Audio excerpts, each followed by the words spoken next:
မင်္ဂလာပါရှင်ခေတ်သစ်တယ်လီဗီရှင်းကနေသတင်းတွေကိုတင်ဆက်ပေးပါမယ်။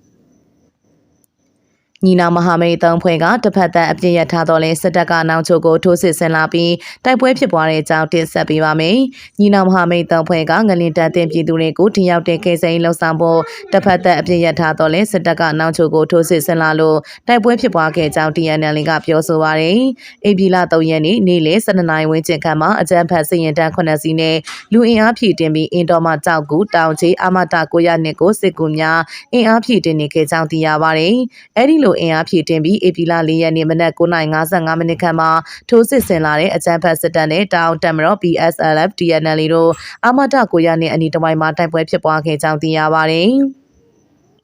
ဒါအပြင်အကြမ်းဖက်စစ်တပ်ကတပိတ်ချင်းမြို့နယ်9မိုင်ကိုလည်းဂျက်ဖိုက်တာနဲ့နှစ်ကြိမ်လာရောက်ပုံကျဲချတိုက်ခိုက်ခဲ့ကြောင်းသိရပါရယ်။အကြမ်းဖက်စစ်ကောင်စီကဧပြီလ2ရက်နေ့မှ22ရက်နေ့ထိအပြည့်ရတဲ့လူကြီးညာခဲ့ပြီးနိုင်ငံတော်အစင်ဝမ်းနေခြင်းထိမှတ်နေရလို့ထုတ်ပြန်ကြေညာတော့လဲထိုးစစ်ဆင်ခြင်းနဲ့လေကြောင်းတိုက်ခိုက်မှုတွေနေ့စဉ်ပြုလုပ်လျက်ရှိကြောင်း TNL ကပြောဆိုထားပါရယ်။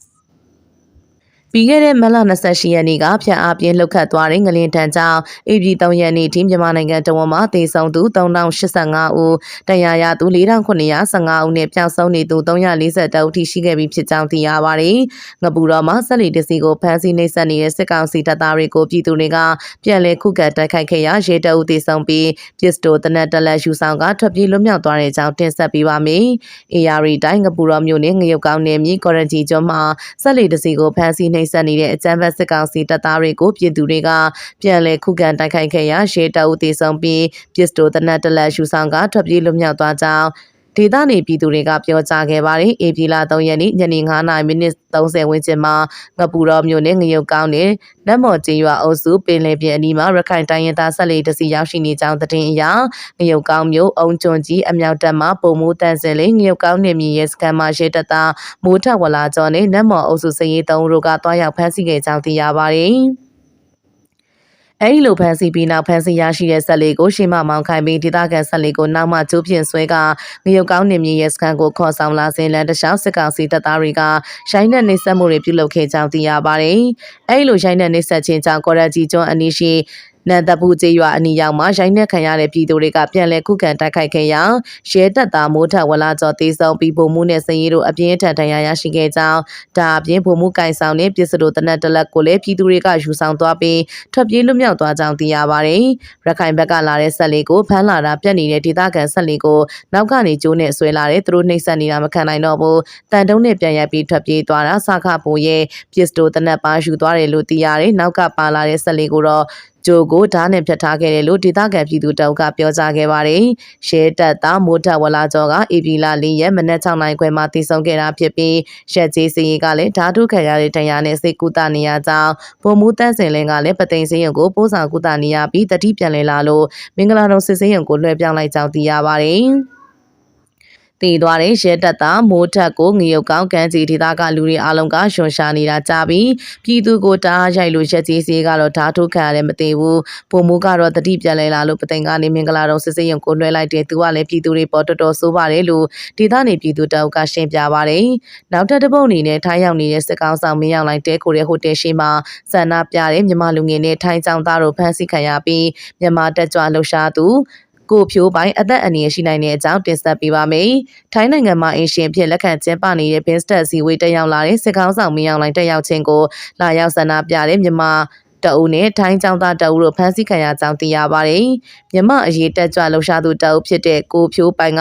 မနေ့က AB 3ရက်နေ့ကစစ်ကောင်ဆောင်တဲခုနေတဲ့ရှန်ကီလာဟိုတယ်ရှိတကိုတော်ဆန္ဒပြစဉ်ဖမ်းဆီးခံခဲ့ရကြောင်းသိရပါတယ်။ကိုဖြိုးပိုင်ကထိုင်းနိုင်ငံမှာတရားဝင်နေထိုင်သူတအုပ်ဖြစ်ပြီးဗီဇာတက်တန်းတိုးခွင့်ရဖို့စောင့်ဆိုင်းနေသူဖြစ်တော့လေထိုင်းအာဏာပိုင်တွေမှာတက်တန်းတိုးကိစ္စနဲ့ပတ်သက်ကထိမ့်သိမ်းထားပြီး၎င်းကိုမြန်မာကိုပြန်လည်ပို့ဆောင်ပါကအသက်အန္တရာယ်ရှိနိုင်ကြောင်းကိုဖြိုးပိုင်ကသူ့ရဲ့လူမှုကွန်ရက်မှာရေးသားထားပါတယ်။သူကသူတို့အဖွဲ့နဲ့ဆန္ဒပြဖို့စီစဉ်ထားတယ်ဒါပေမဲ့အဲ့ဒီမတိုင်ခင်အရင်သွားလိုက်တာမှအဖမ်းခံလိုက်ရတာလို့သိရတယ်။သူကတက်ကြွလှုပ်ရှားသူလည်းဖြစ်တော့ပြန်ပို့ခံရရင်အသက်အန္တရာယ်ရှိရဲ့လို့ကိုဖြိုးပိုင်နဲ့နီးစပ်သူတအုပ်ကသတင်းဌာနကိုပြောပါတယ်။ ဒါအပြင်ဒီကနေ့ဧပြီ4ရက်နေ့မှာလည်းရှန်ဂရီလာဟိုတယ်တွင်ဝင်ရောက်ကစစ်ကောင်ဆောင်ကိုဆန္ဒပြသခဲ့တဲ့ထိုင်းတက္ကသိုလ်ကျောင်းသားတအုပ်ကိုလုံခြုံရေးနဲ့ထိုင်းရဲတွေကဖမ်းဆီးသွားခဲ့ကြောင်းသိရပါတယ်။စစ်ကောင်ဆောင်မင်းအောင်လှိုင်ဘင်းစတက်အစည်းအဝေးတက်ရောက်လာခြင်းကိုနိုင်ငံတကာမှလူခွင့်ရေးဖွဲ့တွေအပါအဝင်အဖွဲ့အစည်းများစွာကရှုတ်ချထားပြီးစစ်ကောင်ဆောင်နဲ့အဆက်အဆံလုပ်ခဲ့တဲ့ဘင်းစတက်ဖွဲ့ဝင်နိုင်ငံများမှခေါင်းဆောင်တွေလည်းဝေဖန်မှုတွေခံနေရကြောင်းသိရပါတယ်။ဆက်လက်ပြီးစင်ကူးနဲ့ဖေကုံမှာရက်20ကြာအပြည့်ရထားတဲ့စစ်တပ်ကလေရင်ဒေသခံဒရုန်းတွေနဲ့တိုက်ခိုက်မှုပြည်သူ3ဦးအပြင်းထန်ဒဏ်ရာရတဲ့အကြောင်းတင်ဆက်ပေးပါမယ်။မန္တလေးတိုင်းစင်ကူးမြို့အနီးရက်20ကြာအပြည့်ရထားတဲ့အကြမ်းဖက်စစ်တပ်ကလေရင်နဲ့ပုံကျဲတိုက်ခိုက်တာကြောင့်ပြည်သူ2ဦးပြင်းထန်ဒဏ်ရာရရှိခဲ့ကြောင်းခရိုင်ပကဖမှတာဝန်ရှိသူတအုပ်ကပြောပါရယ်။ဧပြီလ4ရက်နေ့ညနေ4:49မိနစ်ခန့်မှာစင်ကူးမြို့အရှိမြောက်ဘက်ကိုရက်20ကြာအပြည့်ရထားတဲ့အကြမ်းဖက်စစ်တပ်ကတတအုပ်လီတမှာတက်လာတဲ့ Yak 130 Fighterဂျက်နဲ့ဘုံကျဲတိုက်ခိုက်ခဲ့ခြင်းဖြစ်ကြောင်းသိရပါတယ်။အကြမ်းဖက်စစ်တပ်ရဲ့လေကြောင်းတိုက်ခိုက်မှုအတွင်းပြည်သူ2ဦးပြင်းထန်ဒဏ်ရာရရှိပြီးနေအိမ်များလည်းပျက်စီးမှုရှိကြောင်းသိရပါတယ်။ဒီကနေ့ညနေပိုင်းမှာစင်ကူးမြို့အရှိမြောက်ဘက်တတအုပ်ကတက်လာတဲ့ Yak 130 Fighter ဂျက်နဲ့ဘုံသီးတစ်လုံးကျဲချတိုက်ခိုက်ခံရတဲ့ပြည်သူ2ဦးပြင်းထန်ဒဏ်ရာရတယ်လို့ခရိုင်ပကဖမှတာဝန်ရှိသူတအုပ်ကပြောပါတယ်။ရှမ်းပြည်နယ်တောင်ပိုင်းဖဲခုံမြို့နယ်ခေါင်ဤရွာတစ်ကိုအကြမ်းဖက်စစ်တပ်ကအသေးခံဒရုန်း2စီးလက်နက်ကြီးတွေနဲ့တိုက်ခိုက်ခဲ့ရာပြည်သူ2ဦးထိခိုက်ဒဏ်ရာရရှိပြီးစစ်တပ်အသေးခံဒရုန်း2စီးကိုပစ်ချနိုင်ခဲ့ကြောင်းဖဲခုံ PDF တပ်မှတာဝန်ရှိသူတအုပ်ကပြောပါတယ်။ဧပြီလ3ရက်နေ့ည9:00နာရီခန့်မှာဖဲခုံမြို့နယ်ခေါင်ဤရွာတစ်ဘက်ကိုစကခ9တန်ရင်ကအသေးခံဒရုန်း2စီးနဲ့ပစ်ခတ်တိုက်ခိုက်ခဲ့ရာဖဲခုံ PDF 1002တိုင်ရင်ကဒရုန်းတစ်စီးကိုပစ်ချနိုင်ခဲ့ကြောင်းဧပြီလ4ရက်နေ့မနက်ပိုင်းကလည်းအဲဒီစကခ9တိုင်ရင်ကလက်နက်ကြီးနဲ့5ကြိမ်ပစ်ခတ်တိုက်ခိုက်ခဲ့ရာတောင်ရလောက်ကင်နေတဲ့ပြည်သူတအုပ်ထိခိုက်ဒဏ်ရာရရှိခဲ့ကြောင်းသိရပါတယ်။စကခ9နေပြီးပြည်သူနေထိုင်တဲ့ရွာတွေကိုဥတီပြီးတော့တိုက်တာပါ။ဒီနေ့မနက်လည်းမနေ့ကပစ်ချခဲ့တဲ့ဒရုန်းကောက်ပြီးချိန်မှာစကခ9ကနေလက်နက်ကြီးနဲ့5ကြိမ်ပစ်ခတ်ခဲ့တယ်လို့တောင်ရလုံနေတဲ့ပြည်သူတအုပ်ထိခိုက်ဒဏ်ရာရရှိခဲ့ကြောင်းပေကုံ PDF တပ်ဖွဲ့မှတာဝန်ရှိသူတအုပ်ကပြောကြားပါတယ်။ငလင်တန်းကြောင့်စစ်ကောင်စီကအပြစ်ရထုတ်ပြန်တော့လဲမြေပြင်မှာလေကြောင်းတိုက်ခိုက်မှုအသေးခံဒရုန်းတွေနဲ့နေ့စဉ်တိုက်ခိုက်နေရရှိတာကြောင့်တော်လိုင်းရဲဘော်တွေဘက်နေနဲ့တတိထားနေထိုင်ကြဖို့ဖေကုံ PDF တပ်ဖွဲ့ကတတိပေးပြောဆိုထားပါတယ်။နောက်ထပ်တပုံအနေနဲ့နေပြည်တော်မှာအထက်မြင့်ဒုက္ခတော်ဝင်အင်အားမှနေထိုင်သူအများစုပြောင်းရွှေ့တဲ့အကြောင်းတင်ဆက်ပေးပါမယ်။အင်အားပြင်းငလင်ကြီးလောက်ခတ်ပြီးရဲ့နောက်အာဏာသိမ်းစစ်ကောင်စီရုံးဆိုင်ရာနေပြည်တော်ရှိအထက်မြင့်ဒုက္ခတော်ဝင်အင်အားမှနေထိုင်သူအများစုအခြားနေရာတွေကိုပြောင်းရွှေ့ထွက်ပြေးသွားကြပြီးဖြစ်ကြောင်းအဆိုပါအင်အားနေသူတွေစီကသိရပါတယ်။စပူသီရီမြို့နယ်ပြည်မနာတောင်ညိုလမ်းဘေးမှာတရှိရဲ့ဒုက္ခတော်ဝင်အင်အားကငလင်တန်းကြောင့်ပြိုကျပျက်စီးမှုတွေပြင်းထန်ခဲ့တဲ့ဝန်ထမ်းအင်အားတိုက်နံပါတ်4000ကျော်နဲ့တိတ်မဝေးတဲ့အနီးနားမှာတရှိပြီးအငိမ့်စားဝန်ထမ်းများပြင်အရက်သားပြည်သူများပါနေထိုင်ကြပါတယ်။ဒုက္ခတော်ဝင်ကတခြားနေရာတွေလိုဆိုးဆိုးရွားရွားတော့မဖြစ်ဘူးပေါ့တိုင်လေးတွေအပ်သွားတာပါညာတော့ရှိတယ်။ရိုင်သွားတာတော့ရှိတယ်။ပြောင်းတာကတော့အရင်လူဟောင်းတွေကအကုန်ပြောင်းပြေးတာတိတ်မကြမ်းတော့ဘူး။ပြောင်းတာကတော့တော်တော်များများပြောင်းသွားကြတယ်အထက်မြင့်နေကြောက်သွားတဲ့သဘောလို့အိမ်ယာမှာနေထိုင်သူတအုပ်ကပြောပါတယ်။အရင်ကအခန်း16ခန်းမှာတိုက်တလုံးမှာနေထိုင်သူပြည့်နေခဲ့တော့လဲအခုအခါအခန်း9ခန်းမှာတာလူနေထိုင်မှုရှိပြီးတတိုက်လုံးလုံးဝပြောင်းရွှေ့ထွက်ခွာသွားတဲ့တိုက်တွေလည်းရှိကြောင်းသိရပါတယ်။အင်ဂျင်နီယာတွေကတော့ဒီတိုက်တွေကိုလာကြည့်ရရရှိတယ်သူတို့ကတော့အပေါ်ရန်အတားလားအတွင်းထဲတွေထိပါထိသွားတာလားဆိုတာမျက်မြင်နဲ့တော့ဆုံးဖြတ်လို့မရဘူးတဲ့စက်ကရိယာတွေနဲ့တိုင်းချီမှရမှာဒီလိုတော့ပြောတယ်လို့၎င်းကထပ်လောင်းပြောကြပါတယ်